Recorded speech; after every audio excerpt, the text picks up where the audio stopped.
Welcome to my intentional वेस्टल में आपका बहुत बहुत स्वागत है। ये रीडिंग है उन लोगों के लिए जो नो कॉन्टेक्ट सिचुएशन में है, लेस कॉन्टेक्ट सिचुएशन में है, जिनकी बातें नहीं हो रही हैं या इन द फ्यूचर आपको लगता है कि चीज़ें वर्कआउट नहीं करेंगी या आपके किस रिलेशनशिप में कोई स्टकनेस है, तो भी इस वीडियो को देख सकते हैं। ऑल साइंस के लिए है, जर्नलाइज है, तो इसे इसी वे में देखें। रीडिंग अगर रेजोनेट नहीं हो रही है तो आप इसे आगे फॉरवर्ड नहीं करेंगे। 5 मिनट्स आप इसको देखिए, it's will be resonate to you, तो आप इसे फिर लाइक एंड सब्सक्राइब जरूर करिए। रेजोनेट नहीं होती है तो अपने कमेंट बिलो में रखें कि ये हमसे रेजोनेट नहीं हुई है।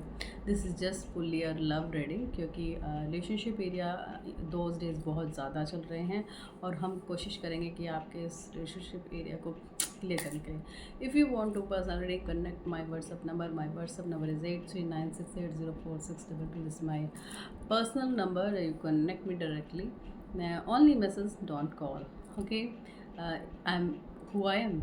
I'm a tarot reader, astrologer, palm reader, or beautiful transformation in your life guidant. Okay. Basically ये होता है कि हम अपनी लाइफ में कोई गाइडेंट चाहते हैं, मैं वो गाइडेंट हूँ।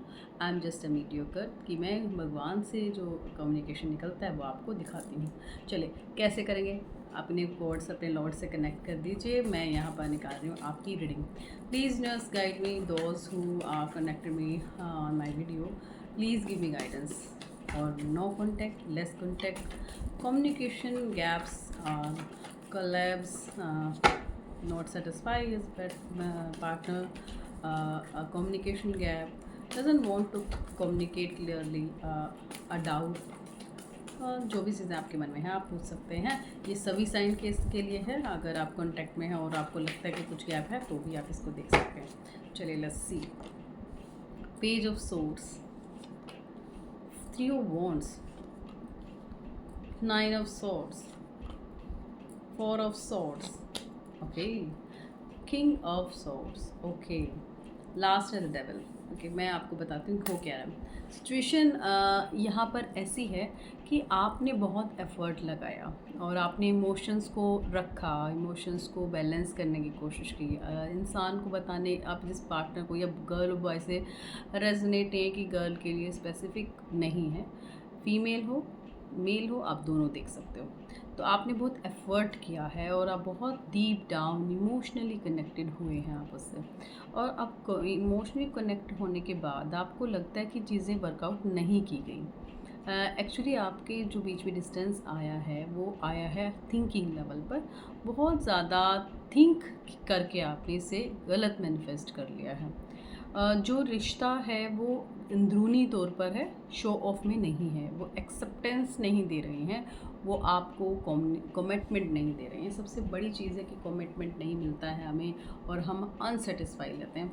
उस अनसेटिस्फाई अभी जो आपका रहा, उसमें आपने अपने को बंद कर लिया, बहुत सैड हुए, हार्ट ब्रेक हुआ, चीटिंग महसूस हुई, बट उसके बाद आपने अपने आप को रिजर्व रख लिया है और आपके अंदर बहुत डाउट्स आ गए हैं। She is loyal, no, he is loyal, no. तो इस तरह के थॉट्स आपके लाइफ में चलते रहते हैं। यहाँ जो रीडिंग है, यहाँ मुझे 2 पर्सन की सबसे ज़्यादा स्ट्रॉन्ग दिखती है, आप रेजोनेट कर सकते हैं। शी इज़ द फीमेल और बहुत ज़्यादा ब्रॉड और बहुत ज़्यादा अपनी बातों को बैलेंस करके चलने वाली लेडी है। बट एक ऐसे मैन की दिखती है जो बहुत एरोगेंट है, वो डोमिनेट हैं, अपनी तरीके से चलते हैं, आपकी नहीं सुनते हैं। यहाँ पर मुझे वो भी दिखाई दे रहा है। करना क्या है, यहाँ गार्ड्स आपको बता रहे हैं अपनी ही सोच से लड़ने की ज़रूरत है फर्स्ट, क्योंकि आप जो मैनिफेस्ट कर रहे हो अपनी लाइफ में वो गलत मैनिफेस्ट कर रहे हो। You are negative sense of patterns को अपनी लाइफ में लेके आए हुए हो। वो आपके बारे में बहुत सोचते हैं, डीप डाउन करते हैं, महसूस करते हैं, फीलिंग्स हैं उनके मन में, चीज़ों को बहुत ही स्लाइटली लेकर आगे लेकर जाने की सोच रहे हैं। कभी कभी उस टाइम पर उन्होंने ये भी सोचा होगा कि चलो शादी कर लेते हैं, बट जब सिचुएशन, कैरियर, फोकस, वो सब चीज़ें देखी तो पता लगा कि हैं कुछ चीज़ें ऐसी जो लाइफ में अभी ग्रो नहीं कर सकती हैं, तो उन्हें टाइम चाहिए। ठीक है, तो वो चाहते हैं कि आप थोड़ा सा समझें। यहाँ पर कुछ ऐसे पर्सन भी हैं जिनकी एंसेस्टर प्रॉब्लम हो सकती है, जिनकी मैरिज नहीं हो पा रही है। अगर आप ऐसा कुछ है कि 30+ हैं आप, तो आपकी मैरिज में प्रॉब्लम मुझे दिखाई दे रही है। ठीक है, ओके। चलिए अब देखते हैं ब्लेस्ड।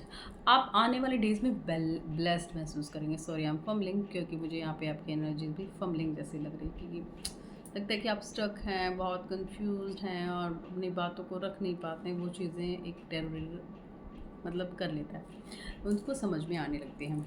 नेक्स्ट जो है हमारे पास कार्ड है फॉरगिवनेस। अगर किसी ने चीट किया है आपको, फॉरगिव कीजिए।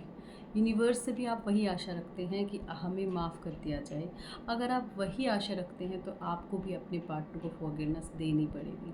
You forgive the person. ठीक है उसने मुझसे गलत की, ठीक है वो मुझसे कनेक्ट नहीं हुई। शादी मीन्स डजंट मीन कि वो एक स्टैम्प है कि हो गया, इसके अलावा कुछ नहीं। अगर आपने गैप छोड़ा है तो वो आपकी भी गलती है, जिम्मेदारी उठाइए।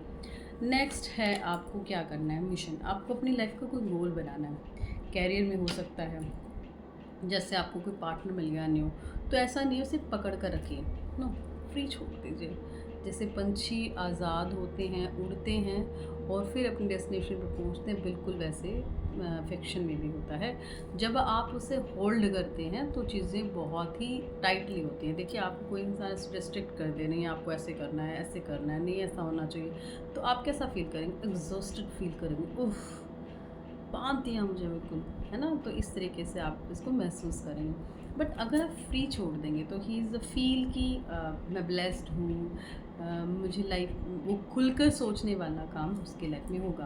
हाँ, आपकी एब्सेंस रहेगी, आपकी उस चीज़ को वो मिस करते हैं। उनकी फीलिंग ये है कि वो आपको मिस कर रहे हैं और इस रिश्ते को वो सोचते हैं कि हाँ मैं ब्लेस्ड था, बट मैं इसे 100% नहीं दे पाया। बिल्कुल ऐसा होता है कि कई बार हम सोचते हैं कि हमने इतना किया फिर उसका रिज़ल्ट नहीं मिला। होता क्या है, कर्मा जो है ना वो भी मरते नहीं हैं। इट डजेंट फील कि कर्मा मर जाएंगे, कर्मा सबके साथ हैं। बट अगर आपकी सोल आपके अंदर उससे कनेक्टेड फील नहीं करती है, आउटर वर्ल्ड पे फील करती है, तो वो कनेक्शन नहीं है। कैसे टेस्ट कर सकते हैं? इमोशनल पॉइंट ऑफ व्यू पे आप कैसे हैं? जब आप वो फीलिंग इंटरनली फील करते हैं ना, इट्स अ ट्रू फीलिंग। अगर आप सिर्फ आउटर फेस पर दिखाने के लिए फील कर रहे हैं तो वो ट्रू फीलिंग नहीं है। किसी भी कनेक्शन में अगर उस वाइब्रेशन तक पहुंचना है तो आपको ट्रूनेस को अपनी लाइफ में लाना पड़ेगा। ट्रूनेस कैसे आती है? जैसे आप हर काम को करेंगे, उस हर काम को करने में अपने जो तरीके हैं उसको देखिए। क्या मैं बहुत ज़्यादा पॉसेसिव हूँ? क्या मैं बहुत स्ट्रिक्ट हूँ? क्या मैं टाइम में मेरा मैनेजमेंट नहीं है? क्या मैं पूरा टाइम उसको दे रहा हूँ? क्या उसे भी सांस लेने की आज़ादी है? वो क्या चाहती है? क्या वो क्या चाहता है? आपको पता होना चाहिए। This means are important to for a relationship to being and beyond physical appearance. तो उसे आप बता सकते हैं कि सब कुछ चीज़ें कमिटमेंट बेस्ड नहीं होती। कुछ चीज़ें ऐसी भी होती हैं जिन्हें आपको अपनी मेंटल लेवल से करना होता है, क्योंकि देखो सोल लेवल पर तो हम आज़ाद हैं, बनने के बाद सब आज़ाद हैं, कोई बंधा हुआ नहीं है, ना रिश्ते ना शादी है, कुछ भी नहीं है वहाँ, रिस्पॉन्सिबिलिटी भी नहीं। क्या है वहाँ? वहाँ कर्मा का बैगेज, आपके किए हुए कर्म वो दिखाए जाते हैं। ठीक है, चलिए तो हमने यहाँ दो कार्ड्स लिए हैं। ट्रस्ट, एक तो ट्रस्ट रखिए भगवान पर, बहुत ज़्यादा ज़रूरी है कि आपकी लाइफ में कुछ अच्छा नहीं हो रहा होगा, कम्युनिकेशन आएगा, कनेक्ट होगा, पर उनसे जो आपसे जुड़ना चाह रहे हैं, जो आपकी वाइब्रेशन को मैच करते हैं, जो ईश्वर ने आपके लिए चुना है। दूसरा पैशन, अपना पैशन कभी ना खोएं। किसी इंसान के आने और जाने से आप अपने पैशन को बिल्कुल प्रेशराइज नहीं ना करें। इंसान अपनी वाइब्रेशन से ही आता है, अपनी वाइब्रेशन से ही जाता है। अगर वो आपसे कनेक्टेड नहीं है तो नहीं आएगा। ठीक है, नेक्स्ट कार्ड है life is a series of concentrate shifting circle. मतलब क्या है, कहना ये चाह रहे हैं कि आपकी जो एनर्जीज है ना वो शिफ्ट होती रहती है। By the time of the period is shifting, वो शिफ्ट होती है, उसे एक्सेप्ट कीजिए। एक्सेप्टेंस बहुत ज़रूरी है। और आपके इस कॉन्टैक्ट को, लेस कॉन्टैक्ट को कॉन्टैक्ट में लाने के लिए मैं कुछ रेमेडीज़ यहाँ पर दूँगी। चलिए निकाल लेते हैं remedies. I am shuffling the card. Connect to God, please give me guidance for those who are not connect with her and his partner. Sorry I'm fumbling. Okay, और उनका भी बताइए जो अभी कनेक्शन में हैं बट फील नहीं कर रहे हैं, ये कनेक्शन मेरे लिए नहीं है, that kind of situation. Okay. First है 9 ऑफ कप्स, अपने कप को भरिए, यानी कि इमोशंस को आपको दिखाना है बट ओवर नहीं करना है, नो, आपको चीज़ों को रखना है बट मजबूती से। नेक्स्ट है जस्टिस, आप जस्टिस दीजिए पहले अपने आप को, अपने पार्टनर को, अपनी फीलिंग्स को, यू गिव जस्टिफिकेशन देना ज़रूरी है, उन्हें न्याय देना ज़रूरी है, न्याय की वजह से चीज़ें होंगी। यहाँ शनि की प्रेजेंस बहुत ज़्यादा ज़रूरी है, आपके किए हुए कर्माज आपको ज़रूर दिखाए जाएंगे और उन्हीं की वजह से आपकी लाइफ में एक स्मूथनेस आएगी। तो दिस ये रीडिंग थी आपके लिए। Please like and subscribe my video. If you want to personal reading connect me directly, I am with you. और बहुत जल्दी आपके लिए लाइव आएगी, paid live. If you interested comment below in this video कि आप पेड लाइव के लिए रेडी हैं। All right, thank you so much, Radhe Radhe, God bless you.